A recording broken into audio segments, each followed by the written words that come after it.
বন্ধুরা, আজকে মার্কেটে আবার আমরা একতরফা সেলিং এর সম্মুখীন হলাম। তার জন্য একমাত্র দায়ী আদানি গ্রুপ।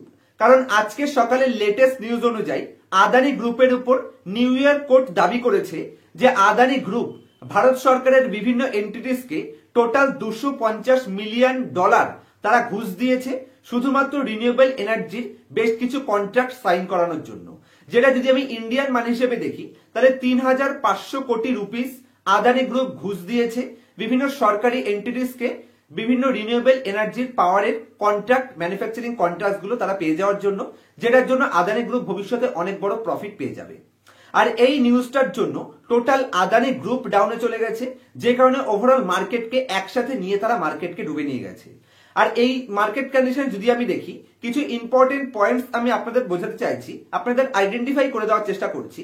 দেখুন, আজকের আদানির নিউজ মার্কেটকে অ্যাভারেজ 1% এর আশেপাশে কারেকশন দেখালো এবং এক দুদিন আগেই আমরা দেখেছি রাশিয়া ইউক্রেন যুদ্ধের নেগেটিভ নিউজ, সেটা মার্কেটকে অ্যাভারেজ 1.5% কারেকশন করলো এবং প্রিভিয়াস উইকে আমাদের ইন্ডিয়ার ইকোনমি স্লোডাউন এবং ইনফ্লেশনের ডেটা, যেগুলো আমাদের মার্কেটকে কন্টিনিউ স্লোডাউনের দিকে নিয়ে যাচ্ছে। একদম সিম্পল পয়েন্টস ভালো করে বোঝার চেষ্টা করুন। বিশাল বড় মার্কেটে আইপিও আসলো, হুন্ডাই আইপিও এবং জোম্যাটো সুইগি, অ্যাকচুয়ালি জোম্যাটো তো আগে চলে এসেছে, সুইগির মতন লস মেকিং কোম্পানি মার্কেট থেকে 10,000 কোটি টাকা উঠিয়ে নিয়ে যাচ্ছে এবং একই সাথে সাথে মার্কেটে back to back negative news. বারবার বোঝার চেষ্টা করুন এই প্রত্যেকটা নিউজ লাস্ট এক মাসের মধ্যেই কেন মার্কেটে আসছে, এর আগে কেন সব ব্যাক টু ব্যাক সব পজিটিভ নিউজ ছিল। মার্কেটে কি সেই সময় কোনো নেগেটিভ নিউজ ছিল না? সিম্পল পয়েন্টস, এই back to back negative news মার্কেটে আসছে এবং প্রত্যেকটা নিউজের জন্য মার্কেট রিয়্যাক্ট করতে বাধ্য হচ্ছে, মানে মার্কেট প্রত্যেকটা নিউজকে নেগেটিভ রিয়াকশন দেখাচ্ছে। সিম্পল পয়েন্টস, মার্কেটে প্যানিক সেলিং চলছে। আর আমি আমার পার্সোনাল এক্সপিরিয়েন্স যদি আমি আপনার সাথে শেয়ার করি, তাহলে এরকম প্যানিক সেলিং এই অ্যাকচুয়ালি গ্রেট কোম্পানিগুলো আমরা লোয়ার ভ্যালুয়েশনে পারচেস করার অপরচুনিটি পেয়ে যাই। এবার পার্সোনাল ডিসিশন আপনার, যে আপনি এই অপরচুনিটিকে গ্র্যাব করবে ভবিষ্যতের জন্য প্রফিট জেনারেট করার মতন কোম্পানি পারচেস করবেন, নাকি প্যানিক সেলিং করে আপনার পোর্টফোলিওর গ্রেট কোম্পানিগুলোকে লোয়ার লেভেলে অন্য কারোর কাছে বিক্রি করে দেবেন, আবার মার্কেট রিকভারি করলে আপনি আবার হায়ার লেভেলে এন্ট্রি নেবেন কিনা।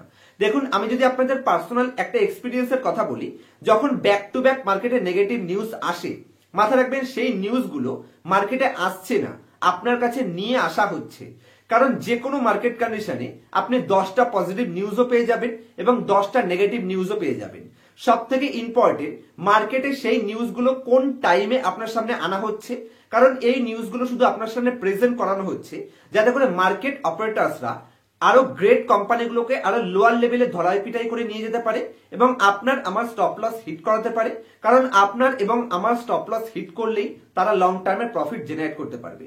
আর আজকে যদি ওভারঅল মার্কেটের আমি সেলিং প্রেসার দেখি, আমি আপনার সাথে একবার স্ক্রিন শেয়ার করব যে আদার্স কোম্পানিগুলো এখানে কোনো নেগেটিভ সাইন নেই, শুধুমাত্র আদানির কোম্পানিগুলো এখানে ডাউনে গেছে এবং একই সাথে আদানির কোম্পানিগুলোর জন্য যে সমস্ত ব্যাংকিং কোম্পানিগুলো আদানি গ্রুপকে লোন দিয়েছে সেই কোম্পানিগুলো ডাউনে গেছে।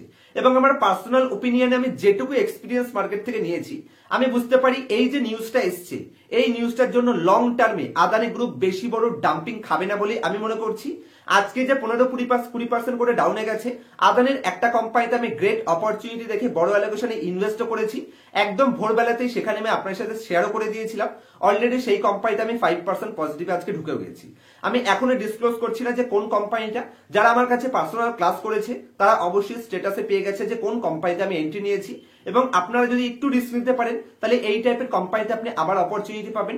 আমি কাউকে ইনফ্লুয়েন্স করছি না কোনো আদানির কোম্পানিতে এন্ট্রি নেওয়ার জন্য। আমি আপনাদের বলছি যেই গ্রুপের প্রবলেম রয়েছে সেই গ্রুপটাকে যদি আপনি সাইডে করেন, মার্কেটের আদার্স কোম্পানিগুলো এই গ্রুপের প্রবলেমের জন্য যে সমস্ত আদার্স কোম্পানিগুলো ডাউনে গেছে, সেই কোম্পানির বিজনেসে যদি লং টার্ম কোনো প্রবলেম না থাকে, আপনি আরামসে সেই কোম্পানিগুলোতে ইনভেস্টমেন্ট ডিসিশন নিতে পারেন। আমি একবার আপনার সাথে স্ক্রিন রেকর্ডিং শেয়ার করব এবং টোটাল মার্কেট এখন 12টা 36 বাজে আমি রেকর্ডিং করছি, আপনাদের বুঝিয়ে দেওয়ার চেষ্টা করব যে টোটাল মার্কেটে অ্যাকচুয়ালি কোন পয়েন্টসটাকে আমাদের পজিটিভ হিসেবে নেওয়া উচিত। তো দেখুন, আমি আপনার সাথে স্ক্রিন রেকর্ডিং শেয়ার করলাম, আশা করছি আপনারা আমার স্ক্রিন দেখতে পাচ্ছেন। তো আমি যদি এখানে রিলায়েন্স ইন্ডাস্ট্রির কথা বলি, তাহলে 1.6% রিলায়েন্স ইন্ডাস্ট্রি ডাউনে গেছে। আদানি গ্রুপের জন্য রিলায়েন্স ইন্ডাস্ট্রি ডাউনে গেছে, আমি মনে করি এখানে অপরচুনিটি। এবং যদি আমি এখানে সব থেকে বড় বড় সেলিং প্রেশারের কথা বলি, তাহলে এখানে এসবিআই অলরেডি 2.8% ডাউনে রয়েছে এবং অ্যাকচুয়ালি মার্কেটকে ডাউনে নিয়ে যাওয়ার যে যারা কারিগর, সেটা হচ্ছে আদানি এন্টারপ্রাইজ 19.5% ডাউনে গেছে। এখানে কোনো নেগেটিভ নেই, কারণ আদানি গ্রুপ ডাউনে যাবে। আদানি পোর্টকে 17% ডাউনে নিয়ে যাওয়া হয়েছে। এবং আদার্স কোম্পানি যদি আমি দেখি, তাহলে এখানে আপনি দেখতে পাবেন যে আদানির কোম্পানিগুলো অ্যাকচুয়ালি বড় বড় হ্যাম্পারিং হয়েছে। ঠিক আছে, আদানির কোম্পানিগুলো হ্যাম্পারিং হয়েছে। বাকি কোম্পানি দেখুন, এখানে হিন্ডালকো 1% উপরে আছে, গ্রাসিম ইন্ডাস্ট্রি 1% উপরে আছে, টাটা স্টিল 1% উপরে আছে, ট্রেন্ট 1% উপরে আছে। তো একদম সিম্পল পয়েন্টস, আদানি গ্রুপের প্রবলেম রয়েছে, আদানি গ্রুপ ডাউনে গেছে। সেই কারণে আদার্স যে সমস্ত কোম্পানিগুলো ডাউনে গেছে সেই কোম্পানিগুলোকে আমাকে অপরচুনিটি হিসেবে নিতে হবে। কারণ ভবিষ্যতে আদানি গ্রুপের নিউজের কারণে এমন হবে না যে আদানি গ্রুপের প্রবলেমের জন্য ইন্ডিয়ান মার্কেট কোনো জন্য সার্ভে উপরে দিয়ে উঠতে পারবে না।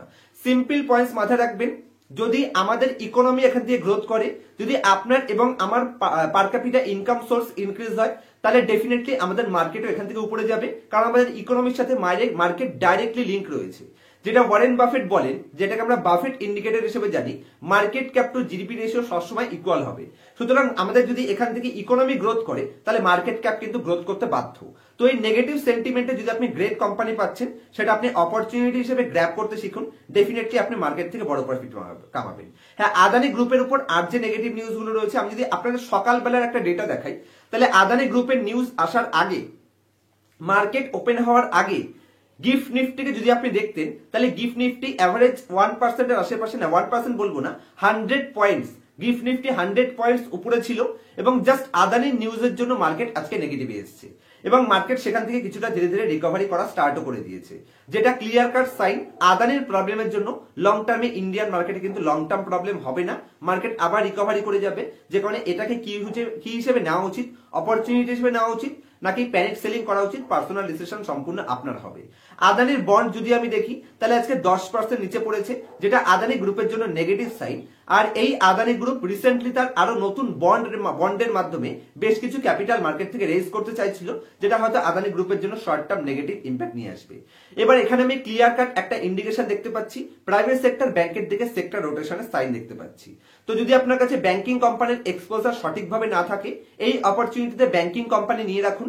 কেমিক্যাল ইন্ডাস্ট্রির বেশ কিছু কোম্পানি আজকে ডাউনে রয়েছে, শুধুমাত্র আদানির কোর্টের মানে অ্যাকচুয়ালি এখানে নিউ ইয়ার কোর্টের জন্য যে নেগেটিভ নিউজটা রয়েছে, সেটার জন্য মার্কেটে নেগেটিভ নিউজ। তো আদানি গ্রুপকে সাইডে রেখে বাকি কোম্পানিগুলোতে এক্সপোজার নেওয়ার সময় এসছে বলে আমি মনে করছি।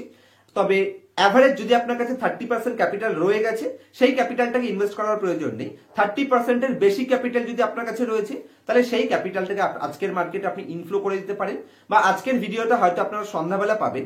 তো ডেফিনেটলি কালকে আপনারা অপরচুনিটি পেয়ে যাবেন। কালকের মার্কেট ওপেন হওয়ার সাথে সাথে যদি দেখছেন ডাউনে রয়েছে, অবশ্যই অপরচুনিটি নিয়ে নিতে পারেন। 25 থেকে 30% ক্যাপিটাল হাতে রাখুন, মার্কেট ফার্দার ডাউনে গেলে আপনি সেখানে পারচেস করতে পারবেন। স্টক মার্কেটের একদম সিম্পল পয়েন্টস, যখন নেগেটিভ নিউজ আসে, মাথা রাখবেন সেই নিউজগুলো জাস্ট আপনার এবং আমার কাছে নিয়ে আসা হয়, যাতে করে আমরা প্যানিক সেলিং করতে পারি। কোনো কি ডিআইআই এখান থেকে শেয়ার বিক্রি করছে, কোনো সাকসেসফুল ইনভেস্টর কি এখান থেকে শেয়ার বিক্রি করছে? সাকসেসফুল ইনভেস্টররা কখনো নেগেটিভ সেন্টিমেন্টের শেয়ার বিক্রি করে না, সাকসেসফুল ইনভেস্টররা সবসময় নেগেটিভ সেন্টিমেন্টের শেয়ার পারচেস করে। কারণ এই নেগেটিভ সেন্টিমেন্ট গুলোই আমাদের গ্রেট কোম্পানিগুলো লোয়ার ভ্যালুয়েশনে পারচেস করার অপরচুনিটি দিয়ে যায়, যেটা আমি বারবার আপনাদের বোঝানোর চেষ্টা করি। এবং এর আগে প্যান্ডেমিকের সময় আমি আপনাদের বোঝানোর চেষ্টা করেছিলাম, যারা বুঝেছে বড় প্রফিট পেয়েছে। রাশিয়া ইউক্রেন যুদ্ধের সময় আমি চিল্লিয়ে আপনাদের বলেছিলাম যে গ্রেট কোম্পানিগুলোকে পারচেস করুন। লাস্ট 2-3 বছরে আমরা বড় প্রফিট সেখান থেকেও কামিয়েছি। তো ডেফিনেটলি আপনারা যদি এই নেগেটিভ সেন্টিমেন্টকে ইউজ করতে পারেন, নিজের পোর্টফোলিওকে নিজে সেফগার্ড করতে পারবেন ভবিষ্যতে, এবং আরামসে প্রফিট কামাতে পারবেন। শুধু কটা ইম্পর্টেন্ট পয়েন্টস মাথায় রাখতে হবে, সেই সমস্ত কোম্পানিগুলো পারচেস করুন যে কোম্পানিগুলো লং টার্ম পোটেনশিয়াল রয়েছে বিজনেস গ্রোথের, এবং কোম্পানিগুলোর আর্নিং আসবে এটা নিয়ে আপনি কনফিডেন্স রয়েছেন। যেমন সাপোজ আমি 2-4 দিন আগে আপনার সাথে ডিসকাস করেছিলাম নেসলে ইন্ডিয়া কোম্পানি। তো নেসলে বেবি প্রোডাক্ট তৈরি করে, সেরেলাক প্রোডাক্টে অথবা বেবি ন্যান প্রোডাক্টে, আমি অ্যাকচুয়ালি হয়তো স্পেলিং ভুল হতে পারে, মানে হয়তো আমার এখানে প্রোনাউন্সিয়েশন কিছুটা ভুল হতে পারে, হয়তো আমার মনে হচ্ছে বেবি ন্যান প্রোডাক্টই হবে, যেগুলো বাচ্চারা ছোট থেকে বড় হওয়ার জন্য মাদার ফিডস এর বদলে এই ফিডস গুলো তারা পার্টিকুলারলি পাশাপাশি ইউজ করছে। তো সেক্ষেত্রে আপনি এই সমস্ত প্রোডাক্টগুলো, আমরাও ওই সমস্ত প্রোডাক্ট খেয়ে বড় হয়েছি, আমাদের প্রিভিয়াস জেনারেশনও ওই সমস্ত প্রোডাক্ট খেয়ে বড় হয়েছে, আমাদের নেক্সট জেনারেশনও কিন্তু এই নেসলের প্রোডাক্ট খেয়েই বড় হবে। যে company 135% return on equity generate করতে সক্ষম, সেই কোম্পানির সাথে আপনার কনফিডেন্স নিয়ে ইনভেস্ট করা উচিত। এশিয়ান পেইন্টের মতন কোম্পানি বাম্পার ডিসকাউন্টে চলে আসছে, যেখানে ওভারঅল পেইন্ট ইন্ডাস্ট্রি এখান থেকে 2-3 গুণ গ্রোথের অপরচুনিটি আছে। ইন্ডিগো পেইন্টস এর মতন কোম্পানি লোয়ার ভ্যালুয়েশনে ট্রেড করছে। এবং ব্যাংকিং সেক্টরে আপনি দেখতে পাবেন কোটাক মাহিন্দ্রা ব্যাংক রয়েছে, আদার্স ব্যাংকিং কোম্পানিগুলো রয়েছে যেগুলো গ্রেট ডিসকাউন্ট প্রাইসে রয়েছে। ইকোনমি যখন পজিটিভ সেন্টিমেন্টে যাবে এই কোম্পানিগুলো কিন্তু আপনাকে আরো বেশি পজিটিভ ভ্যালুয়েশন দিয়ে পারচেস করতে হবে। নেগেটিভ সেন্টিমেন্টে আপনি লোয়ার ভ্যালুয়েশন কোম্পানি পাবেন। যখন সবকিছু টার্ন অ্যারাউন্ড হয়ে পজিটিভে চলে আসবে তখন দামটাও কিন্তু আপনাকে পজিটিভের মতন দিতে হবে, এটা অবশ্যই আপনাকে মাথায় রাখতে হবে। পার্সোনাল ডিসিশন আপনার যে আপনারা কোন পয়েন্টসটা আপনাদের পোর্টফোলিওতে অ্যাপ্লাই করবেন। আজকের মতো এই অবধি রাখছি। এর পরের ভিডিওতে কোথায় পার্টিকুলারলি সেক্টর রোটেশন দেখতে পাচ্ছি সেই পয়েন্টসগুলো আপনাদের বোঝানোর চেষ্টা করব। সেই সেক্টরে যদি আপনি আরামসে ইনভেস্ট করতে পারেন ভবিষ্যতে লোয়ার রিস্কের সাথে আপনি বড় প্রফিটের অপরচুনিটি পেয়ে যাবেন বলে আমি মনে করছি। আমার কাছ থেকে পার্সোনাল ক্লাসে A to Z fundamental analysis শিখে এই লোয়ার মার্কেটে যদি আপনি গ্রেট পোর্টফোলিও তৈরি করতে চাইছেন, কি করে পোর্টফোলিও অ্যানালাইসিস করতে হয়, কোন কোম্পানি ডুপ্লিকেট ডেটা দেখাচ্ছে, কোন কোম্পানি, এই কোম্পানিগুলোকে খুঁজে বের করবেন কোথা থেকে, সমস্ত points A to Z analysis personal ক্লাসে শিখতে চাইলে স্ক্রিনের উপর মোবাইল নাম্বার দেখতে পাচ্ছেন, আমার সাথে কন্ট্যাক্ট করতে পারেন। এই নেগেটিভ সেন্টিমেন্টে গ্রেট পোর্টফোলিও বানিয়ে নিন যাতে করে ভবিষ্যতে আপনি বেটার পারফরমেন্সের জন্য প্রস্তুত হতে পারেন।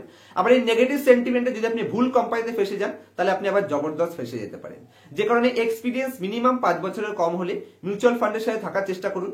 যদি এক্সপিরিয়েন্স 5 বছরের বেশি থাকে, সঠিক কোম্পানি অ্যানালাইসিস করার ক্ষমতা আপনার মধ্যে রয়েছে, তাহলে দাবিয়ে ইনভেস্টমেন্ট করা উচিত বলে আমি পার্সোনালি মনে করছি এই মার্কেটে, যেটা আমি নিজেও করছি এবং আপনাদেরও আমি সেটাই সাজেস্ট করছি। দেখা হচ্ছে নেক্সট ভিডিওতে কোনো ইনফরমেটিভ টপিকের সাথে। ততক্ষণ পর্যন্ত হ্যাপি ইনভেস্টিং, হ্যাপি ট্রেডিং।